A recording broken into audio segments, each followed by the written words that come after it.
Hi students, in the last class we have completed the first phase of what we call the translation process, that is initiation. Now the second phase of translation is nothing but the elongation. It is somewhat a complicated process. So what happened during the elongation process? That means increase in length of the polypeptide chain is formed with the help of some factors and also energy. Now once the two components, that is the two subunits 30s and 50s subunits are assembled with mRNA. Now this is mRNA assembled with what we call, that is a small subunit. So once the small and large subunits of the ribosome assemble with mRNA, two sites are formed. One site is for coding, that is coding site, that is what we can say the P site, another one for A site, for two charged tRNAs. So the first stage is the formation of two sites for two charged tRNAs. One site, that is we have P, another one A. Generally speaking, what are the different sites present in ribosome? We have three different sites. Number one, P site. Number 2, A site. Number 3, E site. Most probably the P and A sites are located in both, that is small and large subunits. And the E site is located possibly in the large subunit. What is P site? This is called peptide transferase site. It is a site where we have the enzyme peptide transferase is present for the formation of peptide bond. Then what is A site? Amino acyl site. Amino acyl site. The site to which the tRNA is first attached. The site to which the tRNA is first attached. That's why it's called amino acyl site or amino acyl tRNA site. Then another site, what it represents, E site. This is a site through which the uncharged tRNA, after handing over the amino acid, exits. This is the exit site through which the uncharged tRNA exits out after handed over the amino acid to the polypeptide chain. So peptide transferase site, amino acid site, and then just what we have exit site. These are the three sites. Now in the case of prokaryotes, the translation, normally the process of translation begins to position what we have actually the second tRNA to the A site. Now normally the charged tRNA molecules are attached only to the A site except the initiated tRNA, the initiated charged tRNA. So the initiated charged tRNA is normally attached to the P site. Except the initiated tRNA, all other charged tRNAs are attached only to the A site, then only they are translocated to P site. The only tRNA which is directly attached to the P site, where we have the messenger RNA having the initiated codon AUG, is what we have the initiated tRNA. Okay, so in the case of prokaryotes, the first stage, that is the first stage of translation, is to position the second tRNA. Now this is the first tRNA which is already positioned at what is called the P site. It is already positioned at the P site. Now this is the first tRNA which is positioned at what we call the P site, and the basis actually in this one. Now this is actually in the case of first tRNA, charged tRNA, having the anticodon UAC, which pairs with AUG, the initiator codon present in the mRNA of the P site. This is the first one. So in the case of prokaryotes, now the translation process begins to position the second tRNA, the second charged tRNA at the A site. So already we have one tRNA at the P site corresponding to the initiator codon. Now the positioning of the second tRNA at the A site to form hydrogen bonds between its anticodon. Now there is a hydrogen bond formation between the anticodon and the codon of mRNA. between the anticodon of tRNA and the codon of, that is what we have RNA. So this is the one. Now this step, so already we have the first tRNA position at 1. It's pairing with AG codon bonded with hydrogen bonds, carrying the amino acid methionine. Now this is the second tRNA, now position at E, and it forms hydrogen bonds between what is called UUC. Suppose some other, any other, I am taking only just UUC for phenylalanine, having the anticodon AG. So a hydrogen bond is formed between what we call the anticodon and the codon of mRNA. Anticodon of tRNA and then codon of mRNA. Then, so this step requires the correct transfer of tRNA, elongation factors in the form of EFTU. This is a factor, elongation factors, along with energy derived from GTP. Now this is the energy. So the first step requires actually, you see that one, EFTU, then GTP, along with the correct actually transfer of tRNA. Then only we can have the polypeptide chain formation.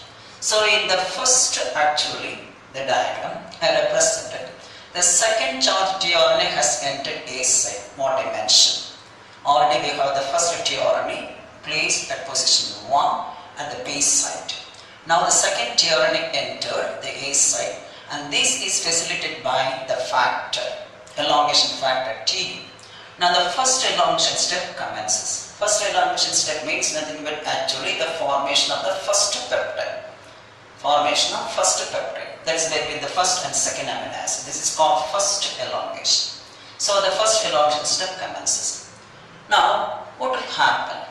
See, once the charged tRNA molecules are normally in position. So the second, you see that one I can say in this way.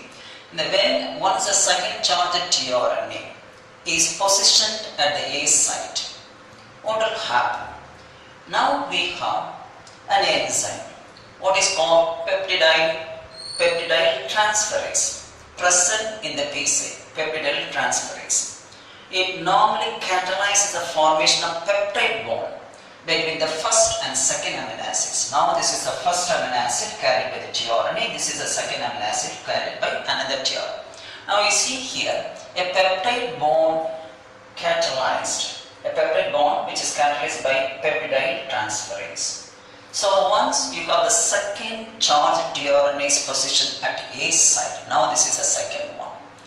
Now enzyme peptide transferase catalyzes actually the peptide bond formation that link the two amino acids together. Okay, this is what is happening. Suppose I'm taking just one picture, small picture. Now this is what we have, a P site, and this is A site. Here we have just one amino acid is there. This is what is called the first amino acid, this is the second amino acid. Now the peptide bond is formed between these two. A peptide bond is formed between the first amino acid and the second amino acid. Now the first amino acid is carried by the tRNA which is now at the P site. The second amino acid is carried by another tRNA which is present at the A site. A peptide bond is formed between what we have, this amino acid and the second amino acid. At the same time, what will happen? So normally you know that one, this amino acid is attached to the tRNA. So this is the tRNA.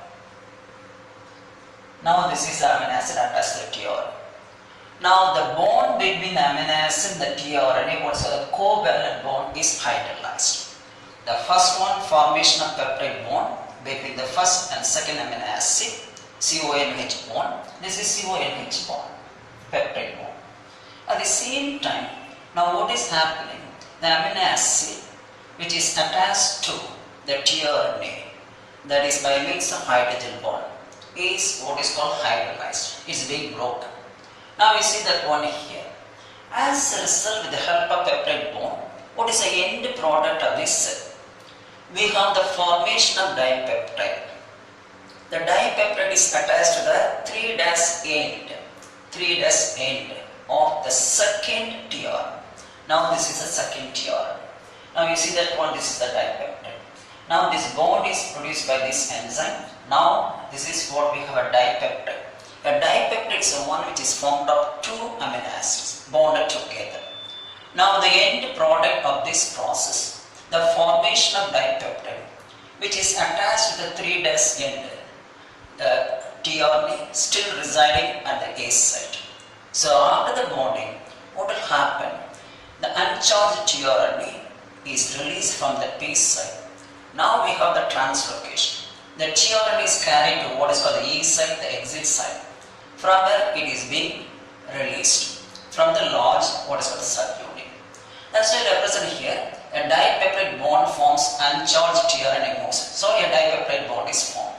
Okay, this is the end product which is attached to the 3' end of the tRNA which is present still at A site. This is A site. So what I written here, dipeptide bond forms uncharged tRNA moves to E site and then out of ribosome. See, it is moving out. So for translation to be repeated for many times, what would happen? The tRNA which is now uncharged, which is now present at the base site, should be normally released from the ribosome. For that, this tRNA moves towards the A site, that is the exit site, from where it is being released from the large subunit. This is what is happening. So the end product. Now what we have? We have an assemblage of mRNA, tRNA, A1 and A2, that is amino acids. So suppose I am taking this is what's called AA1, amino acid 1. This is amino acid 2. So the addition of amino acids occur only to the 3' end. Now this is what's called amino acid 2 with what is called the amino group. So the amino acid is added one after another to the what is called the carboxyl end. Now the assemblage or the assembled what we have mRNA, just we have tRNA, amino acid 1 and 2. So this is assembled mRNA, tRNA, then amino acid 1 and amino acid 2. This is the assembled complex. Now we have mRNA, tRNA, now the assembled amino acids A1 and A2. They shift towards the P site.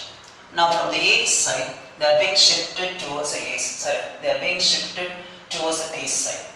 Okay, by a distance of 3 nucleotides. So the distance between actually that is A site, P site is only 3 nucleotides. This process called translocation. There is nothing with the shifting of the complex, the assembled mRNA, tRNA, amino acid 1, amino acid 2 towards the P site. And this is called translocation. By a distance of 3 nucleotides, the distance between what is called actually that is P site. I repeat once again, the mRNA, tRNA, amino acid 1, amino acid 2 complex shift in the direction of P site by a distance of 3 nucleotides. The meaning for that one, the distance between P and A site once actually this complex is shifted is 3 nucleotides. Okay, now so we have in the P site what we have a dipeptide, that is a product form. Now this is actually catalyzed by a number of elongation factors and the energy derived from that is dt. So the elongation factors we have EFT. Now because of this one, just we see already one tRNA moves out. This allows the mRNA triplet to accept another charged tRNA at the A site. That means the third. Now this is the third tRNA. So this is because of the shifting of that what's called towards the P site, a dipeptide, a tRNA of the dipeptide. This allows the triplet mRNA to accept another charged tRNA, namely the third charged tRNA to the A site. So the process of elongation is repeated over and over. An additional what we call amino acid is added to the growing polypeptide chain. Each time the mRNA advances through the ribosome. So that means actually the ribosome is moving all along the mRNA. So when the mRNA is advancing through the ribosome, now each time an amino acid is added. So the amino acid is added only to the third position of what is called the tRNA. Now one end we have the carboxyl end where only the amino acid is added. The terminal end, the first amino acid ends with amino. This is what is happening.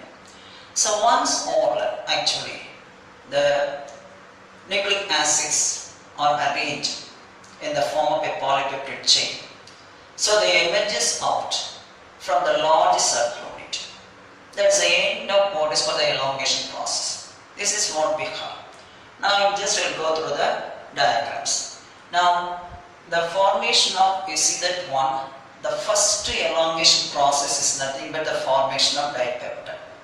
The second elongation process is nothing but the formation of tripeptide.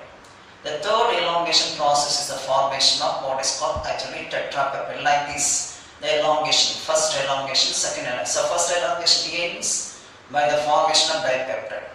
Second elongation ends by the formation of tripeptide. So likewise we have the amino acids added one after another. Each time when the mRNA moves or advances through the ribosome. So now we have the formation of polypeptide chain. That polypeptide chain once actually formed, it emerges out from the base of the large subunit. I will go through the pictures, what I explained now. Now the third one, so the mRNA has shifted by 3 bases. This is called translocation. That means moving towards the base side. That is called the shifting or translocation. This is an energy requiring process also. Then the elongation factor G, that is called the G protein, facilitates translocation step. Translocation shifting from A to B side and then to what we have, that's B side. This is called translocation shifting. Now translocation, the first elongation step completed. Now you see that one here, the first elongation step, a dipeptide is formed and that is attached to the tRNA. The tRNA is still at the base side.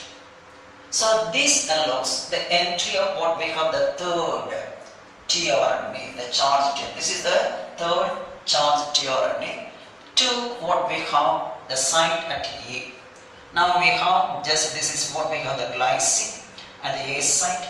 Now a tripeptide is formed by making a bond, a peptide bond between what we have, that is a second amino acid and the third amino acid.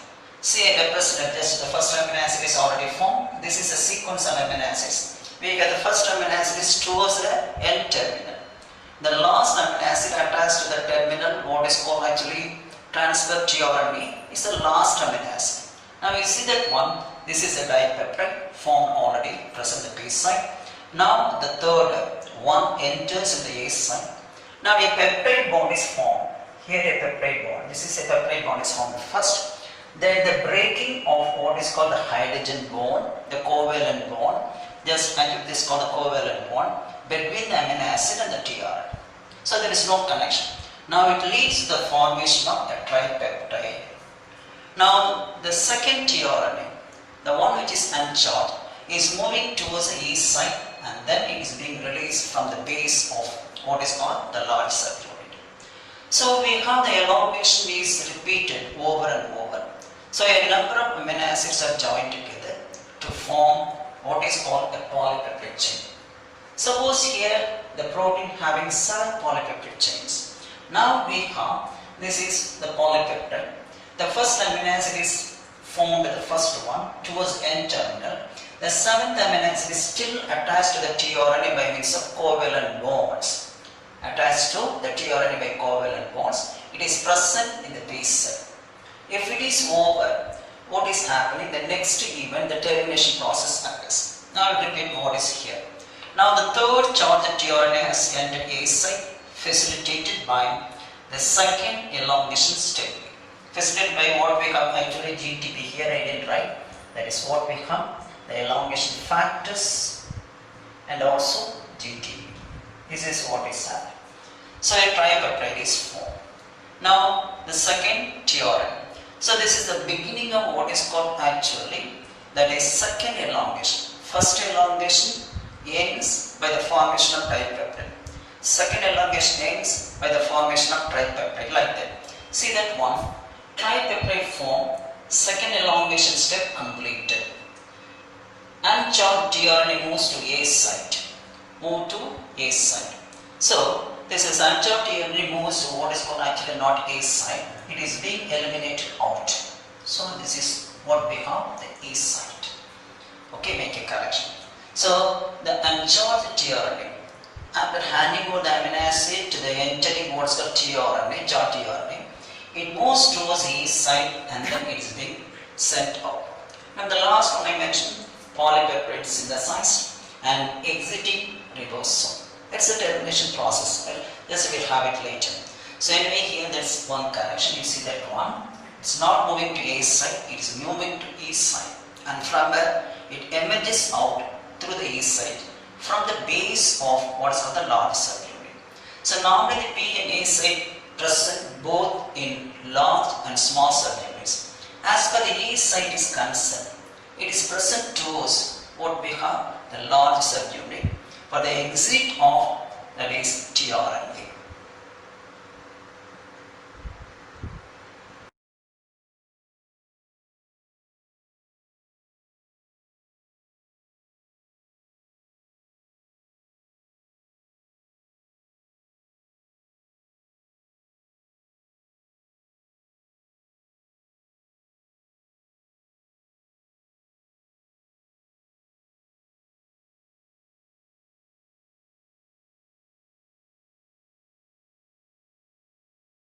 The last step in translation process is termination. So what is happening? Now once just what we have, the protein synthesis or polypeptide synthesis reaches, that is what is called one of the stop codons. Now this is the termination codon, either UAA or UAG or UGA. Here I mentioned what we have the termination codon UGA. Once it is exposed at the A site, what will happen? It normally signals the action of the termination codon, signals the action of one factor, what is called GTP dependent factor. GTP dependent releasing factor. GTP dependent releasing factor. This factor is attached to the UGA, one of the what is called the termination codon.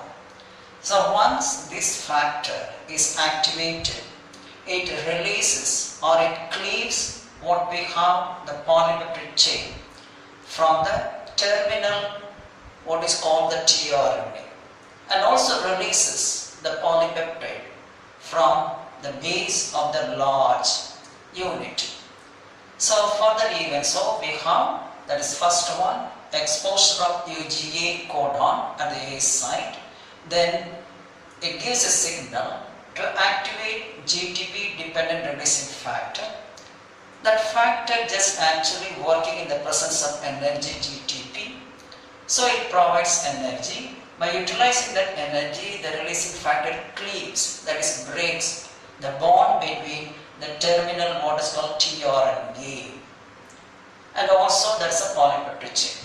And also it releases the polypeptide chain from the translation unit. This is what is happening. What is the fate of tRNA and mRNA? So as soon as the termination process is completed, the messenger RNA undergoes breakdown. It dissociates into its subunits. And also the tRNA is being released from what is called the large subunit. It is being utilized for further translation process and also what we have the protein synthesis. This is the aspect of termination.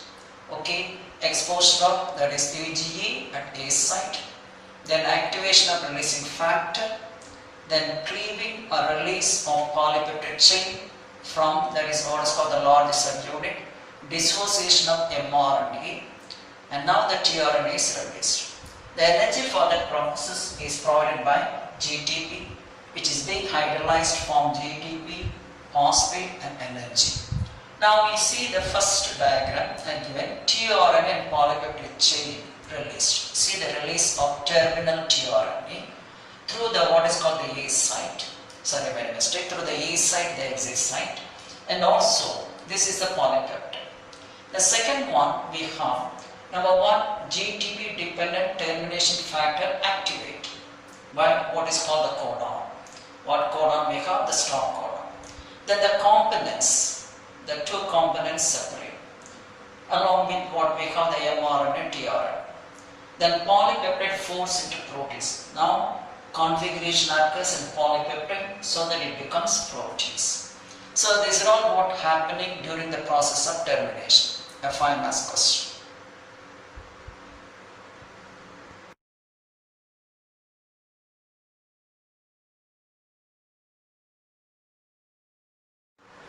What is the role of antibiotics to inhibit the effect of pathogenic bacteria in animals? Now the antibiotics normally prevent the bacterial protein synthesis in one step or another. Thereby just destroying the effect of bacteria by just inhibiting the protein synthesis at different stages. Different antibiotics have their role in just inhibiting the effect at different stages of protein synthesis, either at the initiation or we have just elongation or termination. Now I here represented 5 antibiotics. Tetracycline. What is its role? It inhibits the binding of charged tRNA and mRNA, thereby preventing the protein synthesis. If there is no protein synthesis, bacteria cannot survive. Now neomycin. So it inhibits the interaction between the mRNA and tRNA. So the protein synthesis is affected. Now erythromycin. It inhibits the translocation. That is nothing but the shifting of what is called the tRNA, mRNA, amino acid complex towards the P site with the help of energy. That is called translocation, shifting.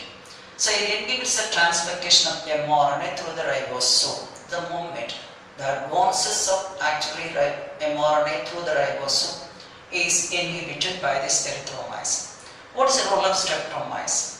It inhibits the initiation of what is called translation.